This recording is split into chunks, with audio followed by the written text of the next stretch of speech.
வணக்கம் நண்பர்களே! நம்ம இன்னைக்கு என்ன வாங்கியிருக்கோம் அப்படின்னா, சாம்சங் அவரோட ஒரு MP3 ப்ளூடூத் டிகோடர் தான் நம்ம வாங்கியிருக்கோம். போன வாரம் வந்து ஒரு வீடியோ ஒண்ணு போட்டிருந்தோம். ஒரு கிளாஸ் டி ஆம்பிளிஃபையர் ஒண்ணு வாங்கியிருந்தோம். Class D amplifier. இங்க ஆ இந்த ஆம்பிளிஃபையர் வாங்கியிருந்தோம். ஆக்சுவலி இது வந்து ஒரு ஆக்ஸ் கேபிள் மூலமா தான் நான் வந்து இப்ப ரன் பண்ணிட்டு இருக்கேன். நல்லா சூப்பரா ஒர்க் ஆகிட்டு இருக்கு. அது ஆக்சுவலி பார்த்தீங்கன்னா, ஒரு ஒரு லெஃப்ட், ரைட் ஸ்பீக்கர் வைக்கலாம். ஆ என்ட்ட ஒரு பழைய ஹோம் தியேட்டர்ல உள்ள சப்வூஃபர் இருந்துச்சு. அத வச்சு யூஸ் பண்ணிட்டு இருக்கேன்.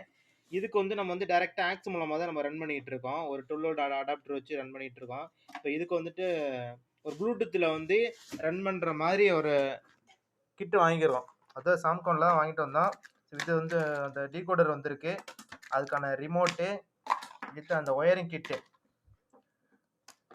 இது பார்த்தீங்க அப்படின்னா, இந்த ப்ளூடூத் மாடலுக்கு இன்புட் பவர் சப்ளை குடுக்கறதுக்காக உள்ள அந்த பின்னு. இது வந்து நம்ம வந்து அவுட்புட் எடுக்கிறது. இது வந்து நம்மளுக்கு அவுட்புட் எடுக்கிறது. இது வந்து வந்து 5 வோல்ட் இருந்து நம்ம வந்து ஒர்க் ஆகும். நம்மள்ட்ட வந்து 12 வோல்ட் அடாப்டர் தான் நம்மள்ட்ட இருக்கு. ஸோ அந்த 5 வோல்ட் நம்ம எடுக்கிறதுக்காக இந்த 7805 ரெகுலேட்டர் இருக்கு இல்லையா? இந்த 7805 ரெகுலேட்டர் வந்து நம்ம இன்புட் வந்து 12 குடுத்தோம் அப்படின்னா, அவுட்புட் வந்து நம்மளுக்கு வந்து 5 தான் வரும் அப்படின்னாங்க. ஸோ இந்த ரெகுலேட்டர் நம்ம வந்து வாங்கியிருக்கோம். இதுல என்ன ஒரு டவுட் அப்படின்னா, அந்த நெறைய பேர் ஆம்பிளிஃபையர் மேக்கப் பண்றவங்களுக்காக ஒரு சின்ன வேண்டுகோள். எனக்கு ஒரு ஆன்சர் ஒண்ணு தெரியணும்.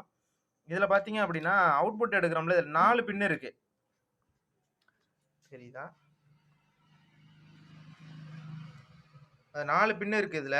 ஆனா இதுல வந்து இந்த மாடல்ல பார்த்தீங்கன்னா, 3 பின் தான் இந்த இடத்துல இன்புட் குடுக்குறாப்ல இருக்கு. அத எப்படி குடுக்குறது அப்படிங்கிறது வந்து கமெண்ட்ல வந்து சொன்னீங்கன்னா, எனக்கு கொஞ்சம் ஹெல்ப்ஃபுல்லா இருக்கும்.